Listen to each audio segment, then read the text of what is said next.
Good evening. Good evening. Thank you, Jeff. My name is Kate Gedge. I'm with the Boston Foundation. Just a moment to pause. Gedge is pronounced like edge. It's a secret code. Now you all know. It's not spelled that way, but that's how you say it. I am the Senior Vice President and Chief Philanthropy Officer at the Boston Foundation. And it is my great honor and privilege to welcome you to the Boston Foundation, and most especially to the Edgerly Center for Civic Leadership. Paul Grogan, our president and CEO, sends his kindest regards. He was unfortunately called away and is out of town tonight. It's wonderful to see you all here today, both old friends and new. For those of you who don't know the Boston Foundation very well, let me give you just a quick brief overview. We bring people and resources together to solve big problems. The Boston Foundation has $1.2 billion in assets, over 1,000 plus funds. We grant $120 million per year from the Permanent Fund for Boston, Boston Foundation donor advised funds, and other kinds of funds that we hold. And we receive approximately $150 million annually in contributions. We also host the Philanthropic Initiative, a 30-year-old philanthropic advisory consulting firm, which we partnered with and joined together in a merger about 7 years ago. We're 104 years young. We provide flexible capital for new ideas. We did that last century, this century, and going forward. And we strive every day to do giving right. We play three intertwining roles. First, we're a platform for giving for Greater Boston's philanthropists, through which they can pursue the good they seek to achieve in the world. We have over 700 donor advised funds, over 120 designated funds, mainly left to us by bequest.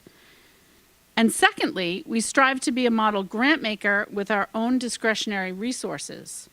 There's about $320 million in the Permanent Fund for Boston, the core endowment for Greater Boston, which grants between $15 and $16 million annually across 5 key impact areas.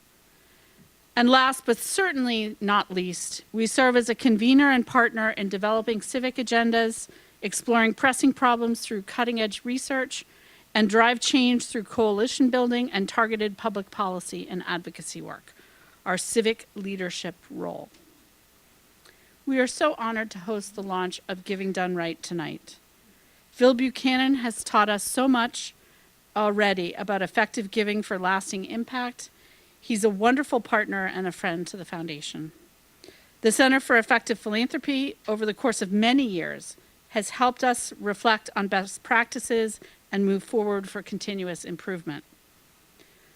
Thanks also to the incredible partners and friends tonight, most especially the Barr Foundation and the visionary leadership of Barbara, Amos, and Jim. And of course, where would we all be without the collegial convening leadership of Philanthropy Massachusetts and CEO Jeff Poulos. Thank you all for partnering tonight on this event. It's so wonderful in these times.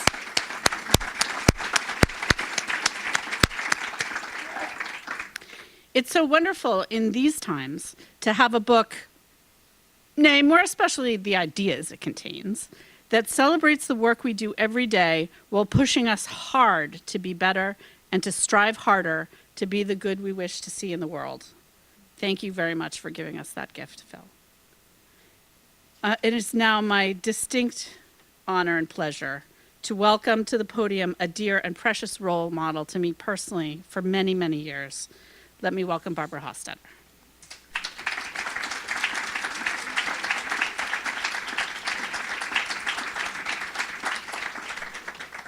Thank you, Kate. That is very kind. And I'm a little bit overwhelmed because there's so many, talk about learning, there's so many people here who I have learned so much from. Melinda Marble's here, and Claire Shaw is here, and Roberto Cremonini's here, and I think there are others here and who were so instrumental in the early years. So thank you all for being here. Thank you, Kate, and thank you to the Boston Foundation for convening all of us on this very special occasion. Thank you all for being here. And thank you, Phil, for asking me to help you kick off this celebratory evening with you and Jim. I'm really flattered to do so. Two very great mentors for me. You have been a friend and trusted colleague as we have been on our own philanthropic journey. And I want to recognize the outsized impact and enormous commitment that you have had on behalf of the nonprofit sector. My husband, Amos, who also joins me this evening, and I've had the benefit of your wisdom and counsel, as so many of us have in this field, in our efforts to grow, to learn, and to get better. It was a pleasure to read your book, and I will say to everyone here that Phil's book will engage and guide the newest and most creative-minded philanthropist, as well as the most seasoned philanthropist who cannot be reminded often enough of the importance of the values that ground our work. At the Barr Foundation, one of our core values is to invest in leaders. In reading your book, I was grateful, Phil, that you start by grounding the reader in the stories of nonprofit leaders. People like Tiffany Cooper-Guy, who I think is here tonight. Tiffany, are you here? Who we expected to be here. Who spent over a decade at Bell building educated leaders for life, most of those as CEO, with whom we've had the pleasure of getting to know through the Barr Fellowship. Phil reminds us that leading nonprofit organizations are incredibly complex jobs, and the caliber of leadership, commitment, and creativity that they exhibit day after day and year after year is truly remarkable and inspirational. And it is a reminder that our job is to figure out how to support them, to be as effective as they can be, and through them and their organizations, improve lives to make the world better. Phil asked me to share a few reflections about our learning along our own journey at the Barr Foundation these past 20 plus years. And although I am loath to talk about myself on this celebratory occasion that is really all about you, thank you so much for asking. It was roughly 30 years ago as we began to anticipate the sale of my husband's company in the not too distant future, and my husband Amos and I splitting the responsibilities, with him managing the investment portfolio and with me creating the programmatic portfolio at a new foundation. It was daunting work. I began to lose sleep and sweat bullets. And Amos would famously reassure me time and time again that I shouldn't worry because it isn't rocket science. Well, true enough, it is not rocket science, but it turns out that it is not easy. And in fact, it is very difficult, especially if you want to do it well. So a few things that have been helpful for us along the way. Taking the time to get clear about goals. It's a recurring theme in Phil's book, and also not easy to do, but so very important. At the same time, how do you set and hold fast to a set of goals while retaining an ability to listen, to learn, to adapt when the world changes around you, when the needs change, when the opportunities change? As Phil sort of outs us in his book, the Barr Foundation began as an anonymous philanthropy. And as we entered the space, Amos and I knew that we did not have all the answers, that we were not the smartest people in the room. We saw our best role as remaining behind the scenes, quietly supporting and investing in the leaders that we felt were doing the real work. But the field around us was shifting, and we learned how important transparency and openness are, and how helpful it was to grant seekers and our other partners to understand our goals and our priorities, and how essential this is to build trust in the leaders that we support and to elevate the important issues. As the Foundation's work accrued and matured with achievements that we could be proud of, we learned that it also gave us a platform that we could use not only our dollars, but we could use our voice to shine a platform on the leaders that we support and to elevate the issues that we felt were important. A final lesson I'll share is the importance of asking for, listening hard, and responding to feedback. When Amos and I were starting the Barr Foundation, from the earliest strategic planning moments, we felt strongly about the kind of partner we hoped Barr would be. We wanted the nonprofit leaders who we worked with to have stellar experiences. We wanted the relationships and exchanges, whether they were awarded a grant or not, to be constructive, positive, respectful, and valuable. We wanted the Barr Foundation to be grounded in humility. But how can you hold an institution accountable to that kind of intention? No less a living institution that is in a constant state of change and growth itself. We started the Barr Foundation in 1997 with a few consultants, talented consultants, and no staff, and $300 million in assets. And today we have 35 full-time members of our staff, managing $90 million in annual grant making with $1.9 billion in assets. So this is one of the reasons that we have so valued the opportunity to partner with Phil at the Center for Effective Philanthropy, and now at 4 different intervals have conducted a grantee perception survey report, a brilliant data-driven tool which solicits candid and honest feedback from Barr's grantees on what it's like to work with us and how we can improve. This peer learning on how we can better fulfill our own mission has been some of our richest and our most humbling learning to date. So with a great token of gratitude to Phil and to the learning past and present and future, let me please turn the floor over to our author of honor, Phil Buchanan, in conversation with Jim Canales, my fellow trustee and president of the Barr Foundation. Thank you.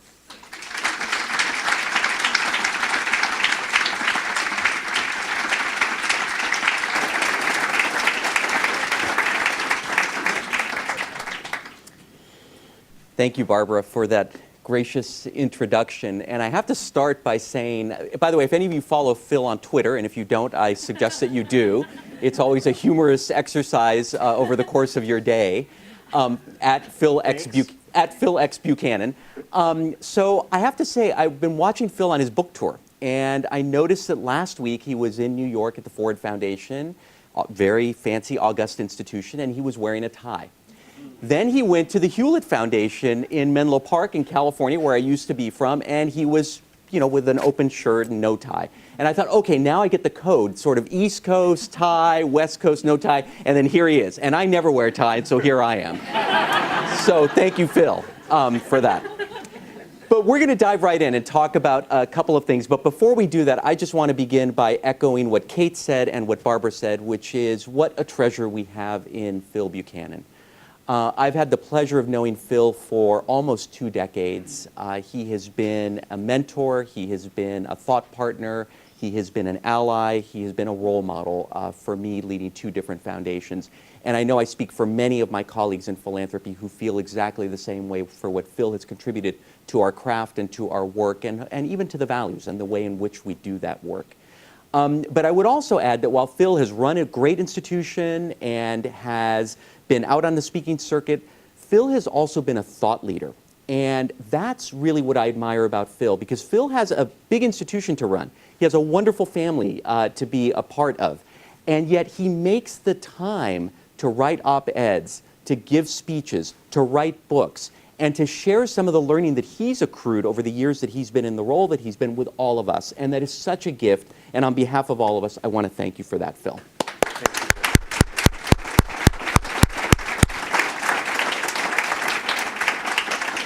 Okay, enough for me. Let's let Phil talk. And let me frame the first topic we want to talk about, which is, before we dive into the book, we want to talk about what's going on in philanthropy writ large. And for any of you who've been following the field of philanthropy, you'll know that in the last year we've had 3 different books that have come out that are probably 3 of the most critical books about philanthropy that I've observed, and Phil and I have had this conversation, that either of us have observed in a couple of decades. You have Robert Reich, who's a professor at Stanford, writing Just Giving, really questioning how democracy fits into philanthropy. You have Anand Giridharadas writing Winners Take All, where he really fundamentally questions whether giving kind of whitewashes where the resources actually come from. And you have our own Edgar Villanueva, who's local from the Schott Foundation, writing Decolonizing Wealth, and really fundamentally asking some questions about the roots of the wealth and how those roots accrue to the populations that help to create that wealth. So in that context, Phil, what do you take away from those critiques? What really resonates, and what do you think that says about where the field is today?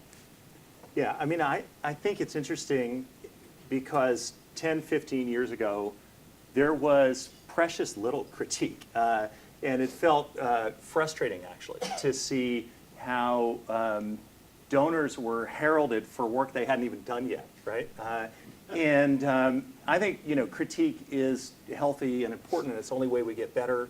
It's a big part, obviously, what CEP does and what Barbara described in her really wonderful introductory comments. I think my concern is that we have to be able to simultaneously surface the problems, and I think the three books in their own ways surface important problems in order to be able to address them, and we can come back to what some of those problems are. But I also think we need to be able to recognize progress in order to realize that progress is possible and draw the insights from that progress to apply to the challenges we face. And I am a little worried that we're not doing enough of the latter. It's a balance. And I really believe, as I argue in the book, that philanthropy and the vast and diverse nonprofit sector it supports is a fundamental and distinctive strength of this country. That's not to say there isn't all kinds of ineffective philanthropy, and I call some of it out in the book. But I'm a little worried that some of the critics are painting with such a broad brush that we risk undermining a sector that is so vital and important. So that's your expression of concern about the criticism. What about the criticism that you've read resonates for you? Yeah, I mean, I think that there's a tremendous power dynamic in philanthropy and a concentration of power that is magnified in importance when we're talking about things like influencing policy. And so I think it is incumbent upon foundations to ensure that the right voices are shaping perspectives about goals and strategies. And so this is an easy one, and hopefully it's not a cheap shot, but I tell the story in the book of Bill Gates and chickens. And he writes this blog post about how the best way out of poverty for poor people is to raise chickens. And you just wonder about who in the communications department sort of missed that one, right? And he said, if I were poor, this line in particular, if I were poor, that's what I would do. I would raise chickens, right? And I have a lot of praise for the Gates Foundation too, but this is a great example of just completely missing the fact that it doesn't even matter if you're right that that's the best way out of poverty for poor people in developing countries, if they don't think you're right, or if the people between you and the people you're trying to influence don't think you're right. So, of course, my favorite headline was when Bolivia said, no, thank you, we don't want your chickens, and The Guardian said, cluck you, Bill Gates. And so we got to make sure that the work is done with attention to the perspectives of people who are, after all, the best experts on their own lives. And I think that's hard to do because you live in a bit of a bubble if you have, whether you're a donor or a staff member, access to those kinds of resources. So I think in Edgar's book in particular, there's a lot of really practical wisdom for how to think about that. Rob's book, I think he and I are going to debate each other at some venue in September, and I really like and respect Rob. I think he undervalues the degree to which philanthropy has strengthened democracy. So it's one thing to talk about having outsized influence on policy, but what about philanthropy's role in helping actually people secure, basic rights that allow them to be full democratic citizens? I think Rob sort of underplays that, and so I think it is wrong to say that philanthropy is failing democracy. I think the strong civil society that we have in this country is a vital part of our democracy and distinguishes it from countries like China that don't have that strong civil society. And then Anand's book, I think, they're all worth reading. I think his critique is right on for calling out the ridiculous sort of and I've probably used this line too many times, but refer to as floor cleaner and a dessert topping perspective on capitalism, that you can simultaneously solve every significant social problem and get wildly wealthy, that going to McKinsey is like joining the Peace Corps, and this is just total BS. He does a great job of calling it out, and then he jumps the shark, if you can use that term anymore, and paints with a ridiculously broad brush and never acknowledges, and this is a problem I think in both, this is really dangerous to do because they're going to get up and slam my book, but in both Rob and Anand's book, utterly missing are these important players, nonprofits, and their leaders and staff who are funded by philanthropy for better or worse. That's the reality. And I think that's a big oversight. So it's interesting, by the way, next week, the Center for Effective Philanthropy will have its conference. It's a conference they do every 2 years, and Anand will actually be speaking at the conference. So fireworks will certainly ensue. So Phil said to me, Jim, when we do this thing, the one thing I really don't want to do is I don't want to read from my book. And I said, okay, that sounds good. I said, but I still get to read from his book, if that's okay. He may not. But I want to pick up on a theme that Phil raised, this issue about the connection or lack thereof between those of us in philanthropy and the ultimate beneficiaries of our work. And there's a part in the book where Phil speaks to this, in part because the Center for Effective Philanthropy did some groundbreaking work by creating something called Youth Truth a number of years ago. And I could let Phil tell that story. But you have this quote in the book. Hearing from intended beneficiaries is something that nonprofits routinely seek to do, but it's more difficult for givers because they're not the ones doing the work on the ground. Yet it is absolutely crucial for givers to understand the perspectives of those you seek to help. Can you talk a little bit about this? Because this has been an important theme for you, and it's one that you talk about in the book. Yeah, I mean, I think it is what Bill Gates clearly hadn't done when he wrote that blog post.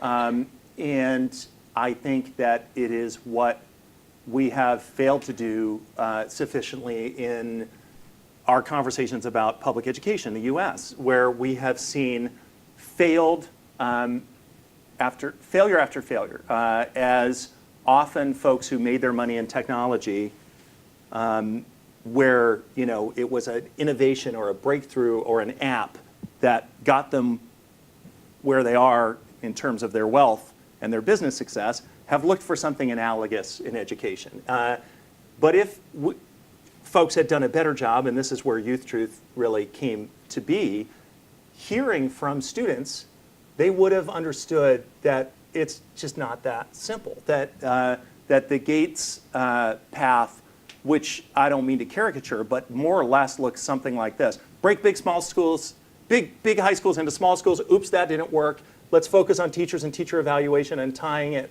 to teacher compensation. Oh, that didn't work. Let's talk about Common Core. That's the thing. That didn't work. Had there been more systematic, deep listening to students, to teachers, to school administrators, to families, I think there would have been a recognition of the complexity and interdependency of a variety of different aspects of what gets in the way of outcomes, including poverty, among other things. And so I just think it's, people talk a lot at foundations about getting buy-in. And that's not, that drives me crazy, because that assumes that you had the answer and now you're just sort of getting everybody to agree with you, right? What you really have to do, which is hard, and you would know better than me how hard it is, because you actually have to run a foundation, whereas I can just talk about how I think people should do that. Really engage folks, and it goes back to what I said before, because they are the best experts, on their own lives.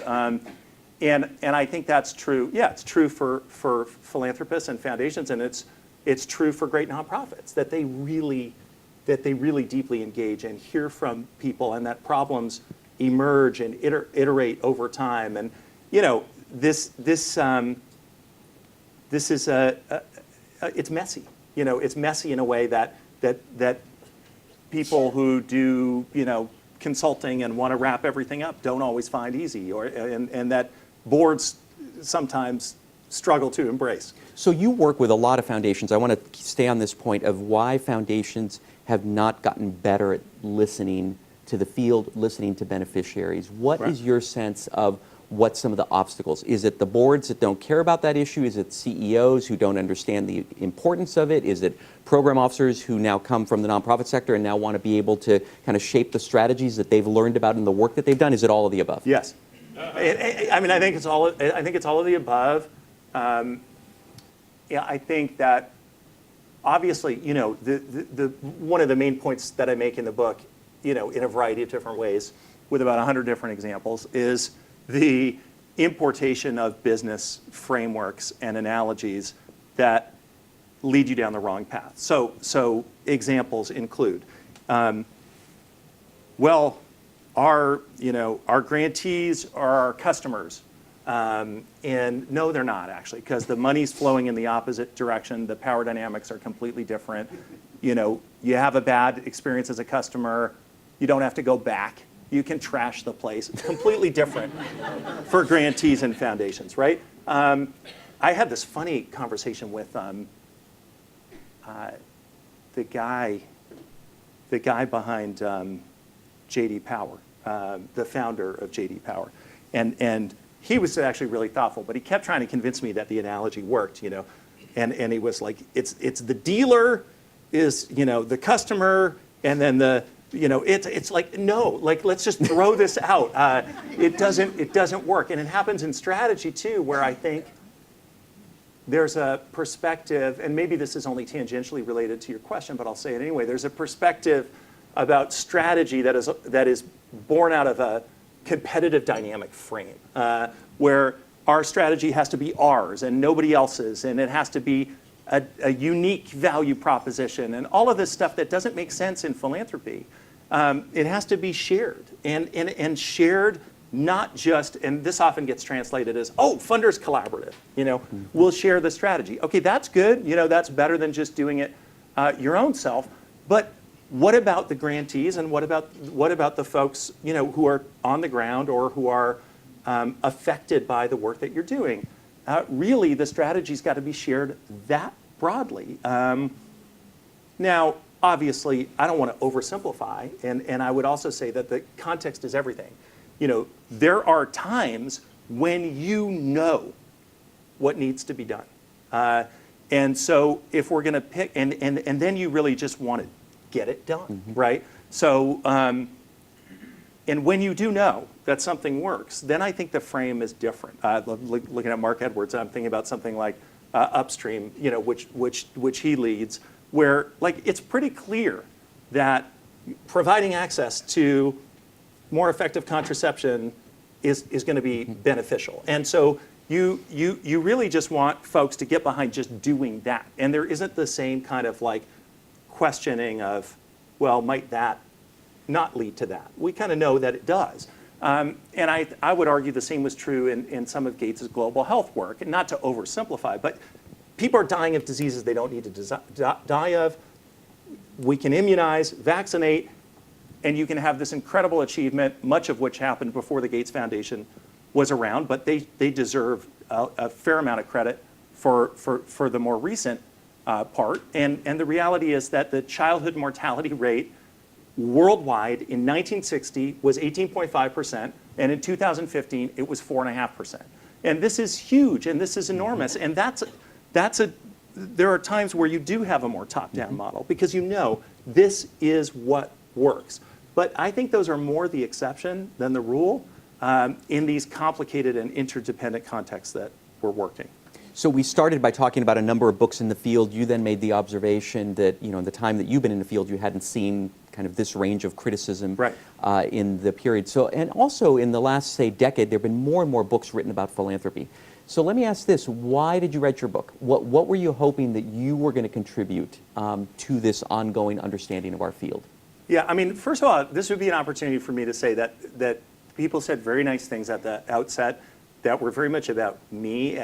However, I view the book as a compilation of a lot of knowledge and expertise of a lot of different people.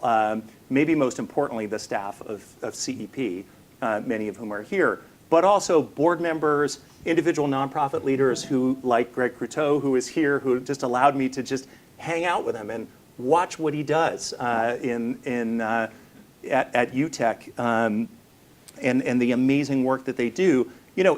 So to a certain extent, I wanted to just package up a lot of those insights because I felt inspired by what can happen when giving is done right. And I actually think it's really underappreciated, right? Like the degree to which we don't worry that our kid's gonna die of yellow fever, or we take for granted, traffic safety, or we think of people in our family who we love and know that, and this is a relatively recent development, that they get to marry who they love.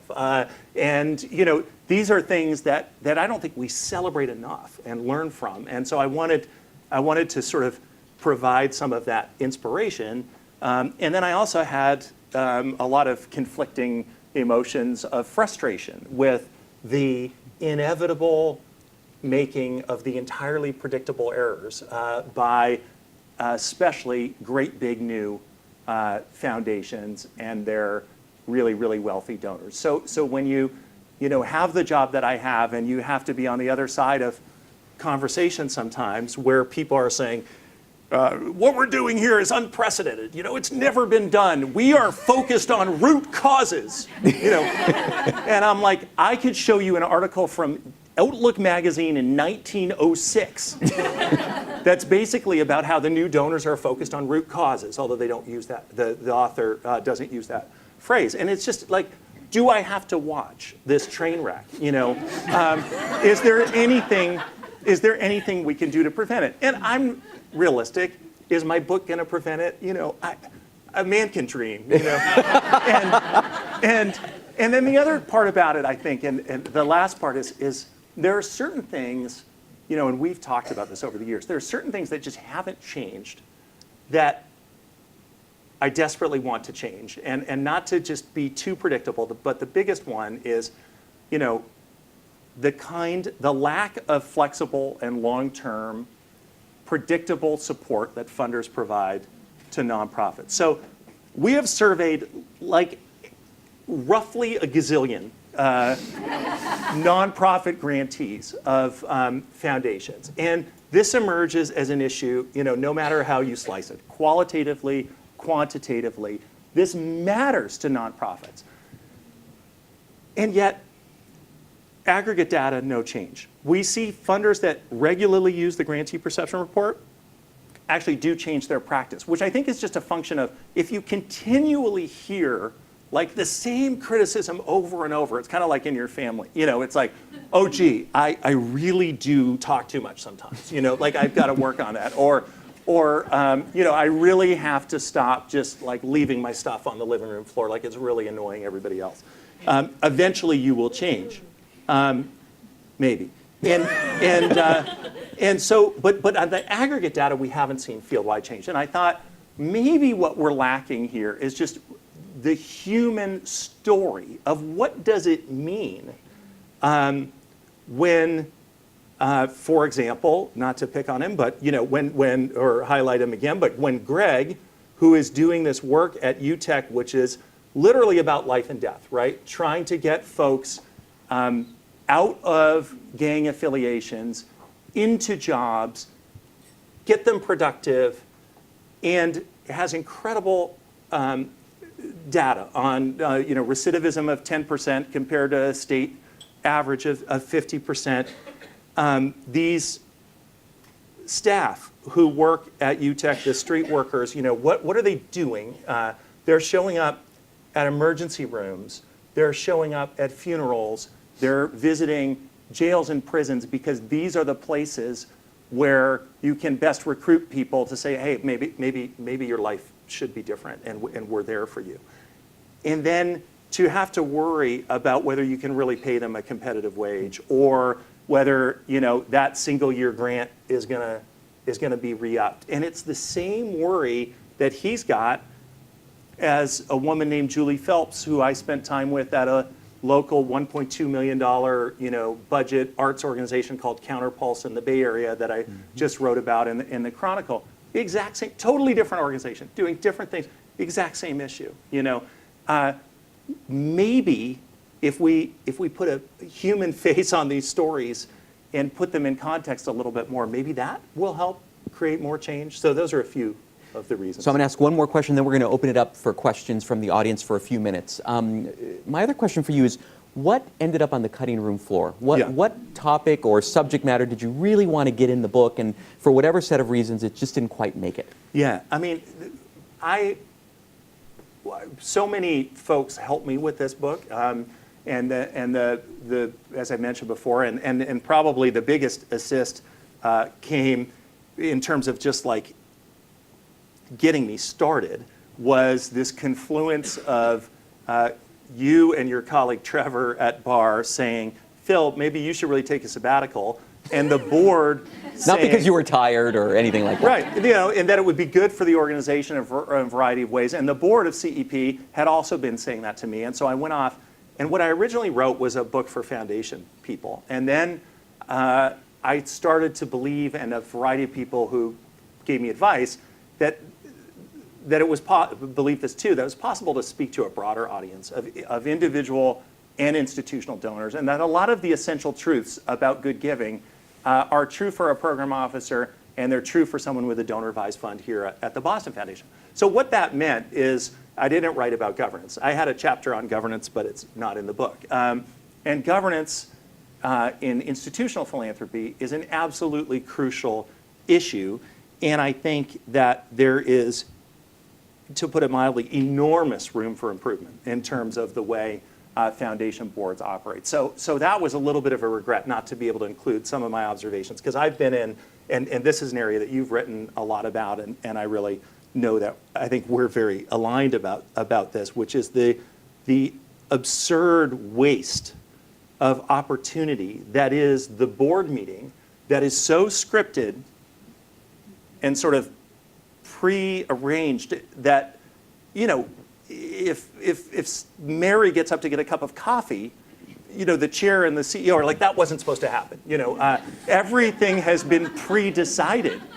And there's no point in the board meeting, right? And things are so controlled. And so I think there's this huge opportunity to improve governance, and then who is on these boards. And the shocking lack of diversity on big foundation boards in almost every respect, the obvious ones and the less obvious ones. Yeah, and I would just add, I thought one of the places you were going to go, because we've talked about this as well, is the enormous wasted cost as well of when there's leadership change at a foundation, of the inevitable 180-degree shifts that occur, which to me have always raised the question, where has that board been for the last 5 or 6 years if they are so fundamentally dissatisfied with the strategy of the foundation that they're willing to let a new leader come in and shift the entirety of that institution's work?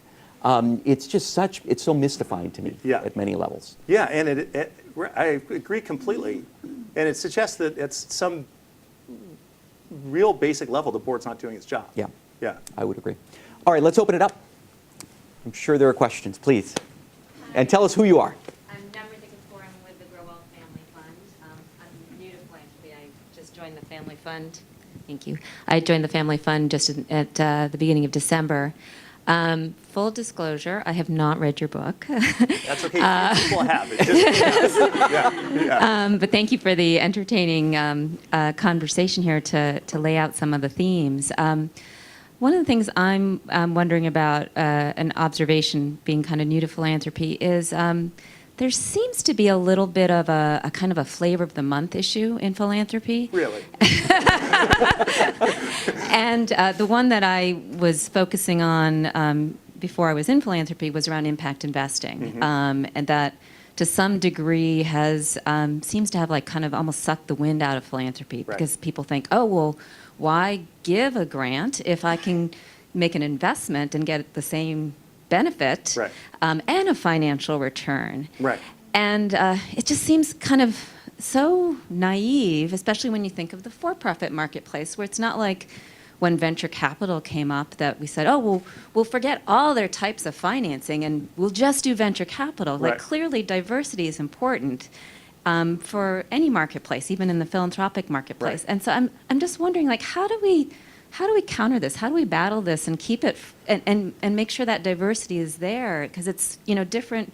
It seems like it's sort of different types of philanthropy depending on the type of issue and the type of maturity of the issue, if you will. I mean, I think that's such a great comment, and I guess there is obviously a case to be made for utilizing, your endowment or your assets in ways that are consistent with program, certainly that are not counter to program, and lots of, important questions about do you really want to be invested in for-profit prisons, for example? And then there are interesting questions about where there is alignment, and clean energy, for example, and so on. But then there is a level of hype about where we lose all perspective about the fact that many of the problems that philanthropy and nonprofits are working to address are the ones that have defied market solutions or government intervention. That is why they exist still as problems, right? And so I have been to many a presentation where, one that sticks in my mind that was particularly galling, where, you see the chart of the increase in the number of like B Corps and, hybrid social enterprises. And it's like this, and then you realize, you do the math and you realize the total number still rounds to zero as a percentage of nonprofits, right, relative to, and it's because we should look for those opportunities where you can do good and make a profit, although, the market should be pretty good at finding those. And we need to really recognize that there's a lot that doesn't fit. And I worry that, like exactly what you said, that the oxygen has been sucked away, and that all our conversations about this work are now about social enterprise, and they're all happening at business schools with a particular frame, and that we've not done a good job of telling the story of these organizations that are mission first and not for profit. So I do write about that in the book, and about the hype, and at the same time, of course, there are places where I think, impact investing can be powerful, but I think the hype has been, and even just the confusion about like being clear that when you buy a Patagonia, that's not that's awesome. I love Patagonia. It's not the same as philanthropy. Other questions? Yes, Kelly. Hi, Kelly. Here we go. Hi, Kelly. Here it comes. Sorry, Kelly. From the Certina Foundation. Good to see you. Good to see you. All right, so I want to know who your target audience is for this book, because if the boards of foundations have been left on the cutting room floor, I'm baffled by that, because to me, that is the target audience that is needing this book. And I am a board member of a family foundation, and I do try to put myself out for this learning in these circles and reading these kinds of insights, but you can't get them and you can't reach them. And so is that your target? And how are you thinking about getting to them to advance this thinking? Yeah, no, the boards are absolutely a target audience. I think my publisher wasn't convinced that an entire chapter on governance in a book that was also going to be aimed at individual donors, who don't have boards, was like a great idea, right? But a lot of the messages about goal choice, about strategy, about implementation, about performance assessment are very much, I think, relevant for foundation boards, hopefully as well as staff, as well as individual donors. So, I think the target audience for the book is anybody who is serious enough about their philanthropic endeavor, whatever that is, that they would be willing to read a book about it. That's basically the way I think about it. Phil, Yeah. you commented earlier, I mean, you actually, interestingly enough, if I think about all of the people who work with foundations, so many people who work with foundations work with the leadership teams, work with program officers, et cetera. You actually get into boardrooms, and you've gotten into a lot of boardrooms. Yeah. And I'm curious, in addition to the comments you made earlier about what the composition of those boardrooms look like, I'm curious if there are other observations or takeaways, not to generalize, but are there lessons learned from your experience in those boardrooms about ways that those of us in roles like yours truly can play to help get at some of the issues that Kelly raised, or ways that any of us in this room can somehow help to ensure that that audience has the kind of understanding that you think they should have? Yeah, I mean, I alluded to one point before, which is actually creating, and this again is something I think you've written really well about, creating the space for wide open conversation. So when everything is broken down into 15-minute increments, what it does is it just inhibits the board's ability to actually really engage the deep and substantive issues. So that's, I think, certainly important. I had another one. It's going to come back to me. I think, the scripting, the overmanagement. This is it. The question of performance measurement. I feel.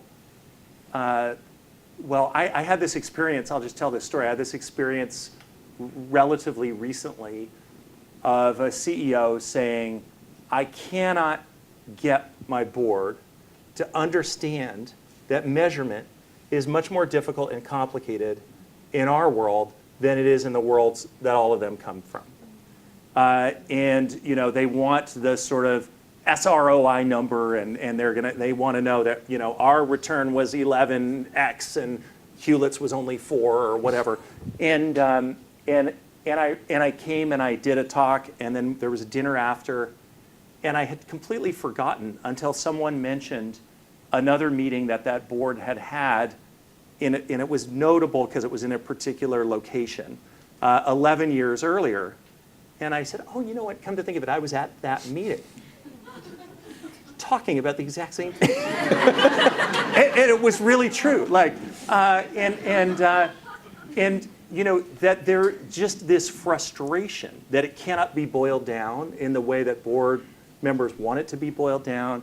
So, how do we have those really thoughtful conversations about assessment is crucially important. Like Peter Drucker said, and I agree with him, it's way more complicated and difficult than it is in business, and also more important in some respects because it is so complicated.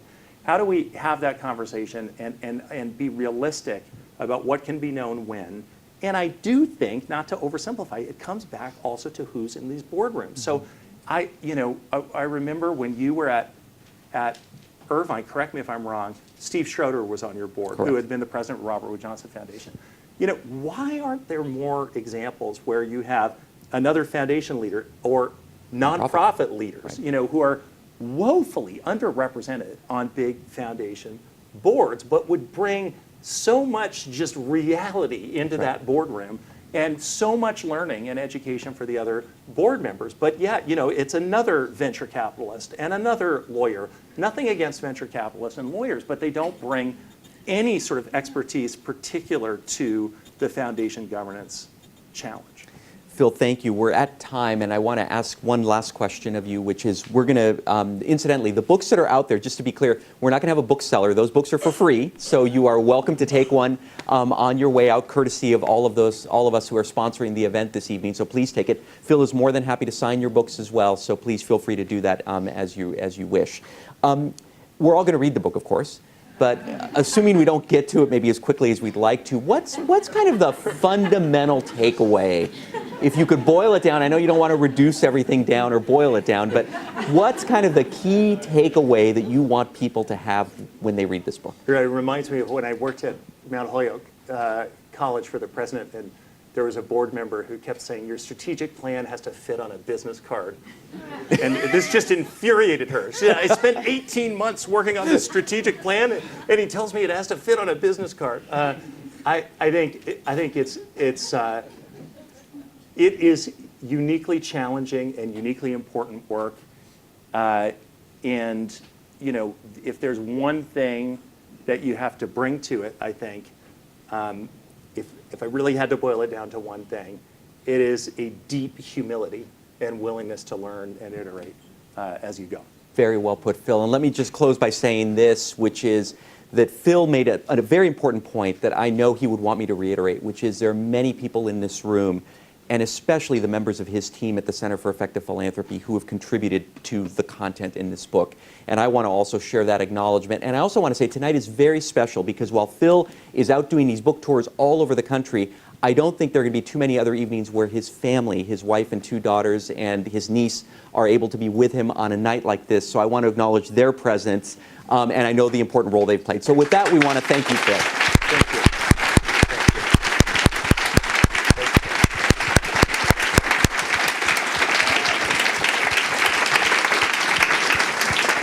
And we are invited to remain for another half hour or so, so please enjoy one another and grab a book. Thanks.